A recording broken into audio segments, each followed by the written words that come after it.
Miles. Okay, everybody, it's Jeff and Peter, and one of the things that we've been asked to do is give a kind of a race recap. So this is our race recap. We're here in Simi Valley, just outside of Los Angeles. We're in a shipping container, and inside the shipping container we have Gizmo car 353, the 4500 EMC winning car of 2026 King of the Hammers. 4500 class. 4500 class. I said 44, I meant 4500 class. That's the Pro Mod stock, whatever it is, class. All right, okay. Let's talk about the race. So where do you want to start? Let's start actually way before the race. Let's start about maybe around about August time frame. I think I called you and said, I'm too busy at work, I can't make this work. We are not racing. We are not racing. So we're skipping this year. We're going to skip the year. It's too busy. I'm living out of an airplane. For those of you who know me well, is that I get home, I visit is my joke. Instead of actually living at home, I visit home. So I was the one who caused all of the consternation amongst the team when I sent out the email. Okay, and then fast forward to maybe 8 weeks before the race? Around there. I sent out a message that said I got off an airplane and realized that life was too short, and I called Darren, I called you, and I called a bunch of people and said, hey, please forgive me, can we race? Yep, and we said yep. Okay, and then the next question was, do we have a car?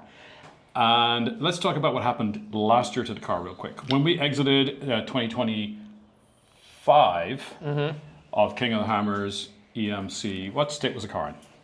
Not great, Peter. We had a trashed rear end. Trashed rear end. Really, besides that, everything else was okay. Everything else was okay. So we lost the rear of the car, the differential, the axle. There's a lot of I'm not going into the details other than to say that we had a dead rear end. We brought it to a vendor to see if we could get it all fixed up and done, and it sat there for a couple of months. And then we get the news, I'm sorry, but it needs a new housing, etc. Everything had to be redone. So we came back to, where do we have access to a vendor who can get us an axle housing, third member, all the parts that go into making this happen, calipers, brakes, the whole thing. And we had to throw ourselves on the mercy of Darren, who is Dirt 3D. And so he built us a whole new rear end of the car. Yep. So that took all year, right? Well, he was also building front and rear ends. He's building 3 axles. Rear axle for this and a rear axle for the new 44. Oh, there's a new car coming. Okay. Front axle as well. So. All right. So he was busy building axles, and we just happened to have on order an axle from another company, and so we redirected that set of parts into this car. The point of this part of the message is that you don't just show up. There's 2 parts to the King of the Hammers. There's winning by getting to the start line, and then there's winning by actually finishing the race. And I think I want to say a huge thanks everyone for getting us to the start of the race. All right, how did we get there? Winter storms on the East Coast. You live on the West Coast where it's beautiful and gorgeous all the time. Didn't affect me. We had a huge storm on the East Coast, and A.K. Watley and team from Chaos Off-Road were gracious enough to take my pre-runner, which is a Jeep LJ Tracer from Genrite, which we built 5 or 6 years ago. So we needed another vehicle to get out into the rocks, because you don't want to take the race car and bash it in the rocks right before the race, because anything can happen. And so we needed another vehicle. So it wasn't just about getting this vehicle to Hammertown, it was also about getting a second vehicle to Hammertown. So logistically, it's a lot of stress, it's a lot of work. AK came to the rescue to get that car out to the West Coast for me. But he was chasing a storm, and the storm had all sorts of impacts. He lost his trailer with an accident. Breakdown, and they had a second breakdown, and so just getting to Hammertown was an absolutely incredible event by itself. Okay, we got out there Saturday, the 24th of January. 2 weeks before the race. And why was that important? Just to set in. We got a few miles. We took the car out like 3 times over that weekend. Got comfortable in the car. Yep. I mean, neither of us had been in the car since the last KOH.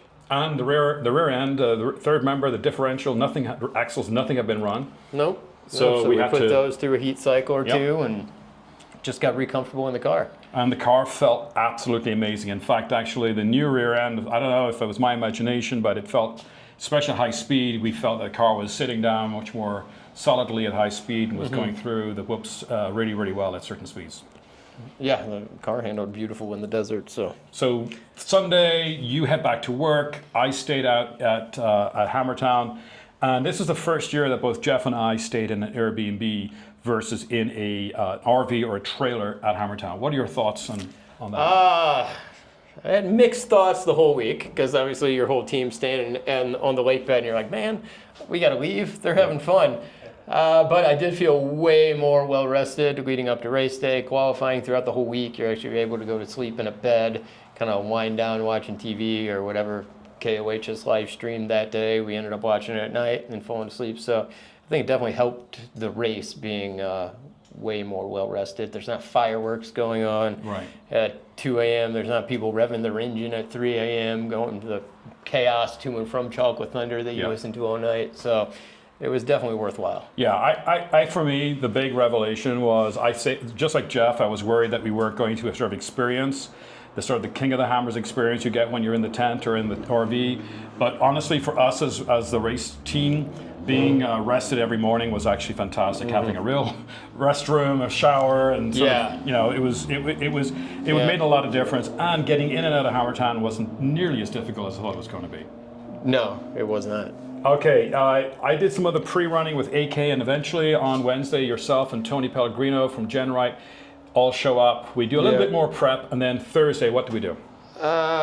Thursday, I don't even remember what we did on Thursday. So Thursday, I have my notes. Thursday, we had Nick and Tony in the side-by-side, you and I in the race car, and we had a few other folks helping us, and we went out and we did some of the trails. Did the map get released on Thursday or Friday? No, it's Friday. So this is the point. On Thursday, we really just like wanted to get into the rocks. So it was literally like we were just dying to get into the rocks. We knew some of the trails because KOH has King of the Hammers Productions does have a video call like maybe a week before the race that gives you an idea of the trails you're going to be on. So we knew roughly where we're going to be. We didn't know exactly where we're going to be. So Thursday was more of a shakedown for the car. We got it out for a little bit. We got out in Maximus, our LJ, got it shut down. So now come end of day Thursday, we're ready to go. We've kind of got both cars ready. We're in our tent. We're set up. So that took like maybe 4 or 5 days of just sort of acclimatizing to the space. Noon on Friday, we get the GPS file. So explain to folks what happens when you get this file. Well, you get the file and you actually know where to go pre-run the race. It's chaos getting the file. You got to get in line like an hour early going through PCI. You get a memory card and most importantly your pre-running flags. But then you can actually pretty much go straight to your car and start knowing you're actually on course. The big thing this year was the RCPs is on the race file as well, so you know which lines you have to take to hit every RCP. Okay, what's an RCP? It's a virtual checkpoint, or would you call it a GPS checkpoint? A GPS? How would the tech guy call it? I don't know. You call it a latitude and longitude somewhere in space that is like hanging in the air in front of you. You don't see it physically, obviously, but you see it digitally on your GPS unit.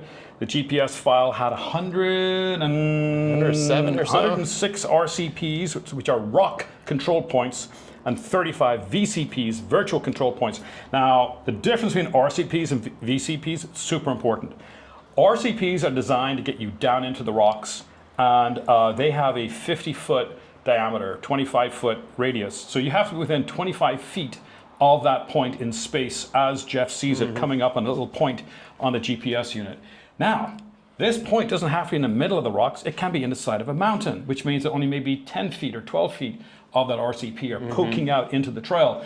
And this was a really, really big change for King of the Hammers. Yeah. They started it last year, but this is the year that they really did it. Yeah, there are hardly any bypasses available, which was awesome. So this wasn't King of the Bypasses anymore. And not this year. No. Okay, so we saw lots of veterans up on the hill next to us, ripping along in these bypasses. We're down in the rocks, bumping along, and I think that was part of our prep as we got ready for King of the Hammers. Was we really understood the importance of, and we took it very seriously, getting into the RCPs, hitting every RCP and sort of memorizing where they are. Yeah. How many times did you think we did the entire rock course? I mean, not all of it all the same, but most of it?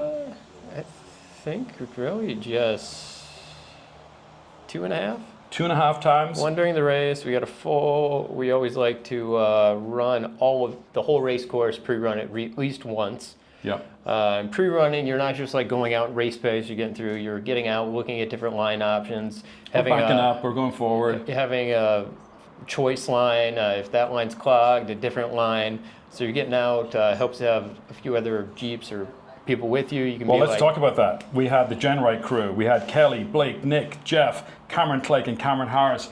All these folks, and Tony Pellegrino, all these folks were out there helping us. Now, just between the names I just spat out, how many years and how much experience do we have on the rocks in King and Hammers?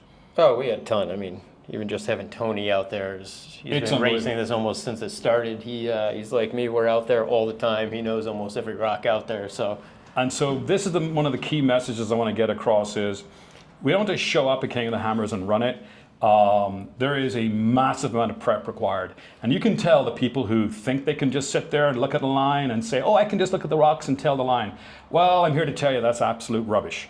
You actually have to get in the car and drive the line. Why do you have to drive the line? Because everything changes with traction. There's dust on the rocks, there's silt and sand. And so your forward motion is critically important, and all those angles only happen when you're in the car driving it.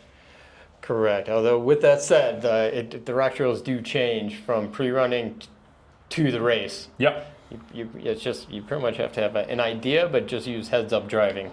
And you'll hear in the video and in the in-car when you'll hear Jeff saying heads-up driving. What he's kind of telling me at that point is the rocks have moved. Just keep your emotion going. Well, I'll tell you as a driver, if I haven't driven a rock at least once, a rock trail at least once, your confidence going into the bottom of that trail is nothing like your confidence you're pulling up to something you've done 2, 3, 4, 5 times. And that was for me this year. I'll tell you that for my own mental kind of gremlins running around inside my head, that was a huge part of my confidence going into race day. How many times did we do sledgehammer? Not sledge, sorry. Jack? Jack we did once or twice. We just did once in pre-running, and then we walked it one other time. We sat there one evening and we watched a lot of cars. And then I guess I ran the UTV race with Nick the day before, so I got to pre-run a lot of them. And there's 3 spots in particular I know that I were in from that race that changed during pre-running that we were able to capitalize on during the actual race. This is a great point, and this is a huge thanks to Nick, by the way. So Nick had Jeff out the day before our race, and he was running the side-by-side race, which meant that literally Jeff came back that night and went, hey, the first thing out of his mouth he got out of the car was, I am so glad that we did this, because now I have a completely different view of certain trails that have completely changed. And so it had a huge impact on us. So again, thanks, Nick. So speaking of names, how do you pull off a King of the Hammers? How do you do that? Let me tell you how you do it. You do it with the best team, the most experienced team. So I'm going to rattle out a name. I'd like you to give me like one reaction to each person for what they bring to the table. Even though they bring lots. Okay. Even though they bring lots to the table. I don't know how I feel about this. All right. Cameron Harris. I mean, he's just a great guy to be around. The morale, he's awesome. His whole family's there, and man, he's just a heck of a driver, experienced, and he's built all his own stuff, so he's really handy in the pits as well. All-around rock star. Jamie Taylor. He just knows everything about a race car, especially motors. He's definitely an essential guy for us to have out there. Darren. Another guy just knows absolutely everything. Every bolt, every washer on the car. I mean, incredible. We know the car very well, but we don't touch the car without running it through Darren. Yeah, Darren's the only person who's allowed to touch the car. Yes. The other person who touched the car, Brian. Brian, he's another all-around great guy to have around, knows everything. He's engine builder. Yeah. It can tear apart an LS and put it back together again with a pitchfork and some tweezers. Cole. Cole, his heart and soul is into racing. He's a Class 11 guy. He originally helped Jordan build Unicorn or Lamborghini, whatever you want to call it. So he knows exactly how stuff's supposed to go. He knows everything. And what's awesome about Cole is we never even saw him before the race. Before we got we put into the pits, and there he is. Pit two, and the next day I'm watching the videos, and Cole's taking a tire off and taking out a brake caliper. I'm like, hell yeah, Cole! I look at the left side of my net on my window side of my car, and there's Cole like ripping a tire off, and I'm like, yes. Okay, Blake. Blake and his crew, all of Pit 2, they held down for their workhorses. Unbelievable. Workhorses. And they know by the way, Blake has raced before in 4400. Again, knows what has to happen. And he'll be racing 48 next year. Next year in our team, we're going to be together as one group. Big Mike, Darren's brother. He's just a great to have there. He's always willing to help with anything, and he's a happy son of a gun. So KOH veteran, a hand reaches over your shoulder and things get done. It's amazing. I want to talk about Tony Pellegrino for a second. He's just done everything there is to do at the Hammers. This year he was always crazy eager to help. And then he's another guy that me and him see lines and rocks very, very similarly. So like bouncing ideas off him and like lines off him, like there's nobody I'd rather talk to about that than him. Couldn't agree more. I saw him multiple times on the course as we went around on race day. He was up on a ridge line looking down at us, and you know what? There's nothing like knowing that Tony is out there somewhere, and instead of the headlights pop over. I've never been happier to see him than when me and Nick ended up on our lids, and then 10 minutes later, here comes Aftershock, and Tony lights over the horizon. I couldn't thank Tony enough. Thank you, Tony. Jordan, his son. Well, he's handy to be there, obviously, because he pretty much built the car that we're racing. Yeah, so this car he raced. And he just knows how to do things at King of the Hammers. Arnold, he another guy, super handy. He's an engineer, so he's very mechanical. Very detailed. Yeah. Knows the rocks, knows how to get things done. Turk, Michael, and Vincent came with Blake. Just workhorses. Unbelievable. Hey, I need that 55-gallon drum move from there to there. Boom, it's gone. Yeah. Again, gentlemen, thank you so much for joining us. You're now part of the team, and you're part of the brotherhood. Lauren. Mom? She is the best. Food, drugs, pharmaceuticals. Food, every pit stop. She had our custom orders ready. Just kept us going. Just throughout the year, I wheel with them quite a bit, and we call her Mom because she's always eager to help. And thank you, Lauren. I really appreciate it, especially that last ride. And she's great to be around. She's awesome. Yeah, superstar. Jimmy and Sandra. Oh, they're the best. So doing comms, our kind of guardian angels, keeping an eye on us. Yeah. Jimmy during pre-running, by the way, we didn't mention Jimmy during pre-running. Sorry. Jimmy would be in his side-by-side up on a ridge line because he had to get radio comms. So anytime we were in a sort of a blind canyon down in the rocks, if anything could happen and might happen, we need to get support, we need to get first aid or safety. Yeah. How are you going to get it? You have to have a relay person on the mountain behind you who can relay back to our tent. And of course, Sandra is sitting back there the whole time. Yep. Sitting by the radio. When the race car's out, Sandra is in the trailer listening radio. And if we're out of range, Jimmy is somewhere with a relay. So think about that for a moment. Out there for hundreds of miles between Jimmy and Sandra, they can coordinate. So we always have comms. We can reach back in to get help and support. And that's just fantastic. Paul. He's another workhorse. Just knows what to do. He's in the pits. He's doing all the fueling. He has no problem taking charge. That's for sure. So. Always just know stuff's going to go smooth if Paul's in charge there. So that's 20 people right there. We've probably missed someone. I apologize, but I want to sort of highlight that's 20 folks working super hard. They're all week long, take their vacation off, get in their cars, trucks, and RVs, come to Hammertown. And so this is the part of the race recaps and lots of other YouTube channels you're probably not hearing a lot about. The fact that you have to have an incredible team to pull this off. And that's one of the things we want to talk about. By the way, thanks to John Ballion and John Nowak. And John Ballion brought his dad out, had a great time. We had some friends joining us, which was wonderful. Okay. Bean? Let's talk. Well, we got to talk about Bean, too. We got to talk about Bean. We missed him out here the last 2 years. It says here, another veteran racer. So let's talk about it. He's always watching, always texting us. We miss him out here. He'll be out there next year, though. So Bean is in Alabama. He moved from the Valley here, and so he's close to me on the East Coast. He's promised he's going to help me with an East Coast race later this summer. So Bean, shout out to you. Okay, let's talk about race week. After all of that sort of prep, race week kind of comes upon you really hard. Like it's... Well, you're going, you're pre-running, and then bam.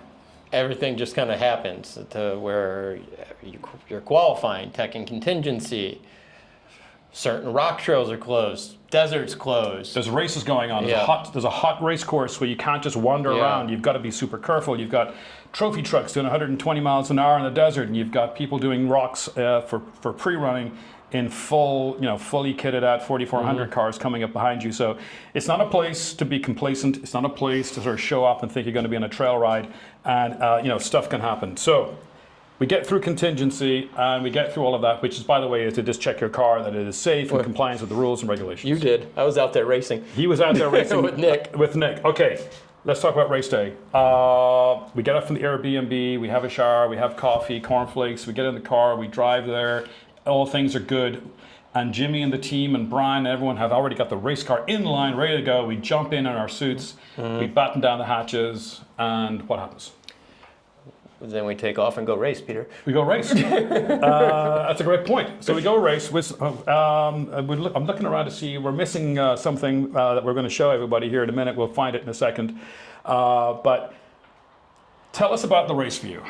I mean, I think we ran pretty exactly what we intended to do. We didn't push it too hard. We ran our race.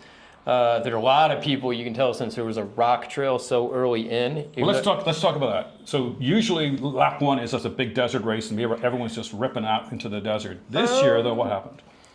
This year, you pretty much raced to Aftershock, which you could take the bypasses on lap 1, but it's still a rock trail. It's still Aftershock. So everybody seemed to want to push the limits a little too hard just to be the first in that rock trail. So let me explain what happened. It was carnage.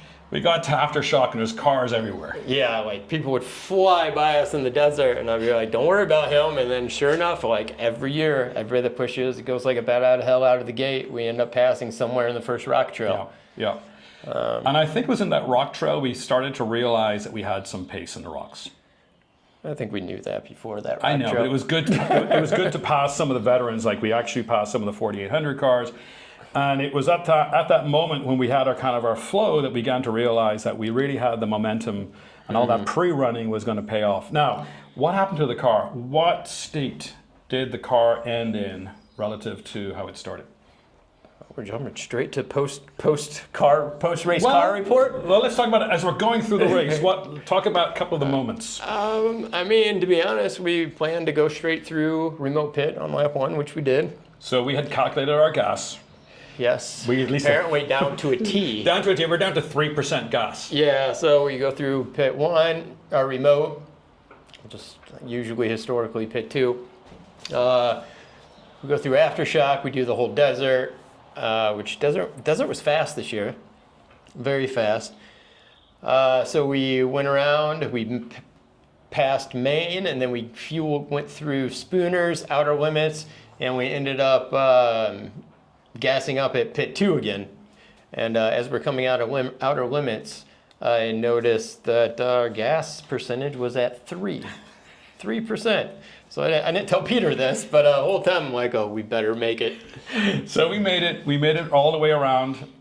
We gassed up, and I think the first mechanical trouble we had, I believe, was the front brakes. I think we lost the front brakes at one point. Well, actually, when we came through for fuel the first time, our steering box was leaking. Ugh. So, and the pit crew is great. They do a great job at judging what they tell us or not. So, I mean, I had a pretty good idea. I could see them dumping fluid somewhere, and then they hand me 4 bottles of steering fluid. Which they taped up in it. Well, I told them to take it up. First they give me like 4 random bottles, like, hey, tape these together. And then, but every time they checked it, it was leaking, but it did have a little fluid in the reservoir, so we're thankful that got through the race. And then at some point, I think in Outer Limits is when you started to lose brake pressure. Yeah, I started to lose brake pressure, and so when you're in the rocks, what you're doing is you're driving through the brakes. So you're actually, the foot is on the brake the whole time when you're in the rocks, and what you're doing is you're kind of pushing through the brakes, so everything's loaded up and that you're kind of using all that mechanical grip, and the drive line is a huge part of kind of like tucking the car in. Yeah, well, you just keep the suspension loaded so there's no slack on it. We're not bouncing around and we're not... No, so once you master that, you find you have so much control whether you got to carry a tire up something or something like that. So driving through the brakes is huge in the desert and the rocks. And so that brake pedal, therefore, is really important, and not having it where it usually was a bit of a scare. It was, but we were able to isolate it. I think that was the front brakes, right? Yeah, so right next to me, next to the steering wheel, there are 2 knobs. And what they do is they isolate the sort of valves for fluid flow to both the front and the rear brakes. So if we have an issue with one or the other, because they're on 2 different systems, I'm able to isolate the brake fluid so that we still have an operational set of brakes on the alternate side. Mm-hmm. And so I turned off the front brakes basically, and we relied on the back brakes. Yep. And then I think they fixed that, right? They fixed the front. And we came in the next. But Well, and then we did most of the rock laps where we luckily we did great through Chocolate Thunder. Really, all did great through Jackhammer. Jackhammer, yep. And I know we hit a rock. I'm not exactly sure what happened, but knocked the caliper off. Caliper came off the rear driver wheel. Gone. That was It's not gone. It's like it's hanging off there. It's still yeah, and it was just kind of floating around in there. So that I know that happened like right above winner's choice. right. Yeah. So if anyone knows what winner's choice is, it's kind of up. It's like that. And that was a moment. It was, and then we had to change a tire at the top of winner's choice. We burped the tire. Front passenger, but next time we came around to pit, we were ready to go. They pulled that rear tire off, took off the caliper, and off we went. So we had 2 operating brakes. We had an operating car. The engine was great. We started ripping off, did the last few rock trails, and we came down on the Marine Corps. When you come down to the Marine Corps near the end, we're down to like mile 5 or 6 or something. You end up on a lake bed, a dry lake bed. And so race mile 4.5. 4.5. Okay, so here's what happens when you're the driver at mile 4.5 and you got a perfectly flat lake bed that you can land a C-130 on. You want to see what full open throttle feels like. And so I decided to go. I did say let her eat. In the video, I did do what my co-dog told me to do, which was we started to rip it. And then it just all died. We lost all electrical, physical power, everything, steering, brake, everything. But at this point, I'm the only one that knows what position we're in. I didn't tell him anything all race. I'm just, at this stage, 2 things flash through my head. One is that we're out, and 2 is that at least we can walk back to the main pit because we're like 4 miles away. So we were very, very lucky. There was enough of the lake bed left that the car literally just rolled to a full stop. There were no rocks or trees or anything in the way, so we could have, at 90 plus miles an hour. Either way, the brakes were working. It would have had to, I would have had to press really hard, and the firewall was right up against it. So we get to a full stop, and what do you do? I'm panicking inside because I know we're first, but I'm like, all right. So I turn off the switch pros, return on the ignition, try to press the starter, nothing. So I just turn off the main battery. Let me get this right, hang on. You tried to restart the car and nothing happened. Yes. Okay, let that sink in. That's heartbeat number 2. Keep going. So I just turned off the master power, counted to 5, turned it back on. I'm wondering why he's counting backwards from 5 in my helmet, by the way. He said 1, 2, 3. So. I don't know. But then I turn it back on, the dash comes on, and it starts right up, and we keep going. We keep going. We drop it into gear, drop the hammer, and off we go. So what happens next is that Jeff is calling out every mile to the base radio, to Sandra. He's calling out to Jimmy. He's calling out base 353, mile marker, whatever. Race mile 3, race mile 2. So we're counting down. We get down, and then the last mile, believe it or not, there is a pretty significant obstacle you have to traverse right within sight of the audience and the crowd at the finish line. Qualifying course? And it's a qualifying course. So if you see it go up this thing and more down the far side, and there's a nice little jump at the end. It's easy for us, but one braking concentration, one tire in the wrong place, and you're going to go head over heels. And so you were coaching me down. You're like, okay, come near me, my side, your side, your side. Then we got down. We got down, and then what did you say? I said, Peter, can I tell you something? You said, what? I said, don't F up the infield. We're about to win King of the Hammers. So we won King of the Hammers. 4,500 EMC. Jeff, thank you. Thank you for the ride. And this is a trophy for all the names and everyone else we called out. If you were part of our team and you came to cheer us on, you came to help us in the pits, you sat out at remote all day long or at Maine, or you went for a run into town to get us whatever we needed from Home Depot or wherever it was, please, thank you very much. This is your trophy, as it is all of us. We are back again for 2027. Jeff will be racing this car to get this trophy back. He is going to be piloting the car with his co-pilot, who is yet to announce, I believe, or unless you want to make sort of a challenge. I think most likely it's going to be Bean. He's the same guy that rides with me in the Real Hammers experience. So Bean, we got pretty good chemistry. We're on the East Coast, so let's get going here. Let's do some weekend runs and stuff. Yep. Okay. So. And what's the bigger news? The bigger news is that in a building right behind us here, there's a brand new 4400 car been built by Dirt 3D. Darren and team, he has designed an incredible car. Watch us on social media. We're going to drop a video of him talking about it right after this video. He has 5 chassis ready to go. I'm getting the first chassis, so if you want to get ready for King of the Hammers and have one of the best solid axle rigs out there with all the goodies, give Darren a ping on social media and he'll get you set up. Absolutely. I'm excited for it. Team Genrite, thank you very much for all you've done for us. Team Hibernian, which is our car right here. Hibernian is the old name for Ireland. Car 353 is the international dialing code for Ireland. So now you're keeping this number with the new car? No. I think you should stay with this car. I think this is the car. And again, watch us on social media as we get toward Hammers. And Jeff, anything else? No. All right, ladies and gentlemen, thank you very much for all the help. That was King of the Hammers 2026, first place, EMC 4500. We are so excited. Take care.